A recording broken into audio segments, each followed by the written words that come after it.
A middle school vice principal, suspended after mishandling a student disciplinary incident that led to severe consequences, accepts temporary work helping clear and inventory belongings from soon-to-be-demolished boarding school campus in rural winter conditions. The school closed years earlier after enrollment collapsed. The narrator works with a small rotating cleanup crew during daylight hours only. The anomaly begins when rooms in the empty dormitory contain signs of recent use despite being locked and documented as cleared. Beds become unmade. Chairs shift. Lunch trays appear.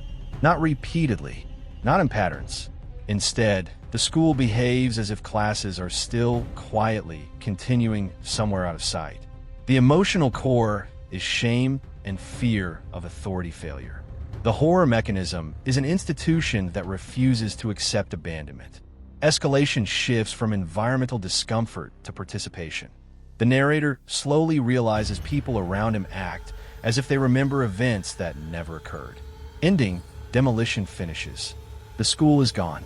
Months later, the narrator receives an official school disciplinary notice in the mail addressed to him as a current student. See, full narrative script. I took the demolition inventory job because nobody wanted to hire a vice principal with newspaper articles attached to his name. That's not self-pity, just facts. People hear school incident, and they fill in blanks before asking questions. I wasn't arrested. I wasn't sued. I didn't hurt anyone. But I made a decision that turned into another decision, and eventually a 14-year-old kid ended up in a hospital after leaving campus during suspension. There were investigations, meetings, parents, statements, then administrative leave. After that, silence.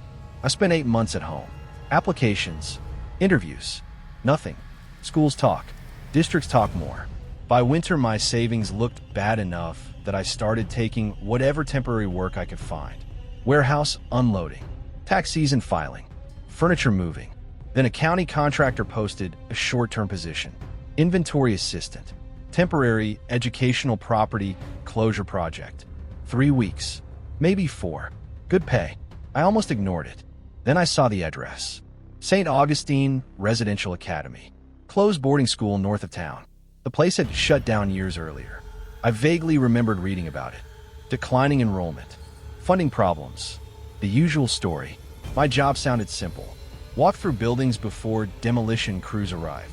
Catalog contents. Tag salvageable equipment. Document rooms. Mostly paperwork. Mostly daytime work. The first thing I noticed about the school was the quiet. Not empty building quiet. Different. Schools have sounds that stay in your head if you work in them long enough. Lockers. Announcements. Footsteps.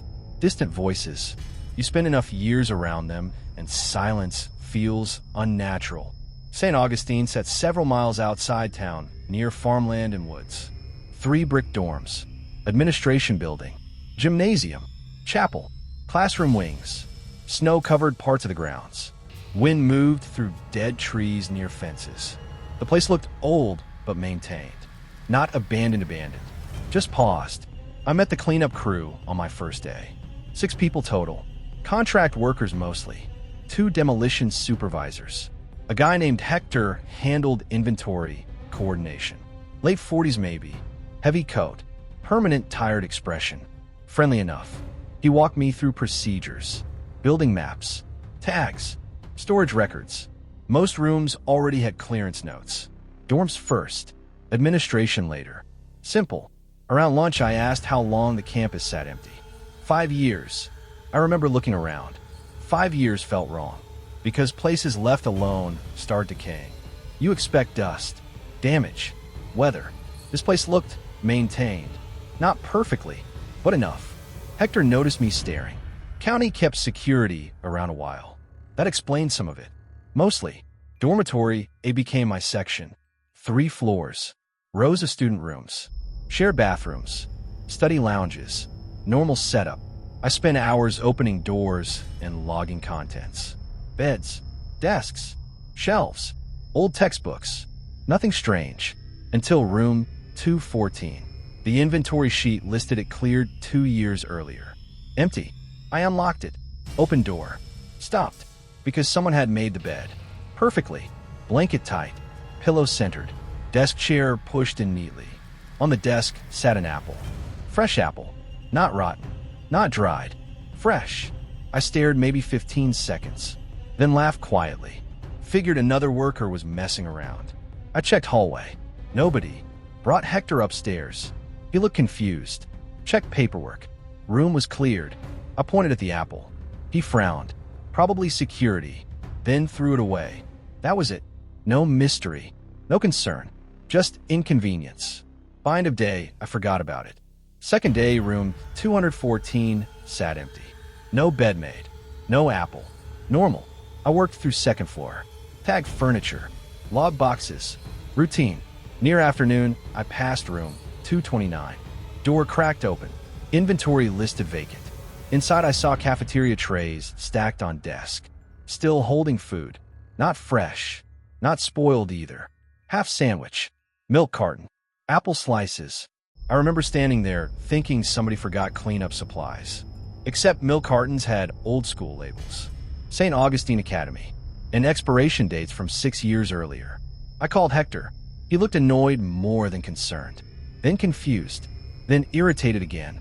Nobody's been in here. Then where'd this come from? He didn't answer. Just removed trays. Updated notes. Moved on. By third day, I noticed something strange. Not paranormal. Not behavior. Crew members referred to rooms by student names. Not room numbers. Things like, Matheson room still locked. Or, check Alvarez Hall section. At first I assumed old references from previous projects. But then I realized nobody explained them. They talked like students still live there. Small things. Tiny things. Not enough to feel weird. Until lunch. We sat in administration offices eating sandwiches. One worker looked toward hallway and said, "Late bell today." Nobody reacted. Not one person. Conversation continued. 5 minutes later, I asked Hector, "What bell?" He looked confused, then shrugged. No idea. Like he genuinely didn't remember saying it. That bothered me more than the trays. Not because it was scary, because schools create habits. And habits stick. I knew that. Teachers accidentally say weird things years after retirement. But something about it felt misplaced. Like hearing part of another conversation. A few days later, snow started coming down harder. Gray skies, early darkness, cold air everywhere. By then I spent most time inside dormitory C. Older building, smaller. A lot of rooms still contained personal junk. Books, clothes, photographs, things students never collected. Room 312 had a chessboard mid-game. Dust covered everything, except one chair. One chair looked recently used. No dust, nothing dramatic, just cleaner. I touched it. Still warm. Not hot, just warm enough that I immediately pulled my hand away. I checked hallway. Empty. Called out. Nothing. I remember standing there listening. Schools breathe differently than other buildings. Air systems. Pipes. Structures settling. You hear distant movement constantly. But that afternoon felt still. Very still. Then, somewhere below me, a chair scraped across floor. Not loud. Just ordinary. Someone moving furniture. I waited. Another scrape. Farther away. Then silence. I found Hector downstairs. Asked if workers moved rooms. No. Asked if security checked buildings. No. Asked if anyone else stayed after hours. No. He looked annoyed again. Then said, "You're spending too much time in there." I laughed. What does that mean? Long pause. Then, nothing. Next week, weird things kept happening. Not repeated. Not patterns. Different things. A basketball rolling slowly across gym floor. A classroom attendance sheet with fresh pencil marks. A coat hanging where nothing hung yesterday. Once I entered a study room and smelled tomato soup. Strong smell. Like cafeteria lunch. Gone 30 seconds later. Not fading. Gone. I started feeling embarrassed bringing things up. Because every explanation sounded stupid once spoken aloud. Hey, I found another lunch tray. Hey, chairs moved. Hey, I smelled soup. No, I kept working. Then one afternoon, I opened room 118. Stopped immediately. Classroom. Rows of desks. Empty. Except every chair had been pulled out. Perfectly. Like students had just stood up. Sunlight came through windows sideways. Dust floated in air.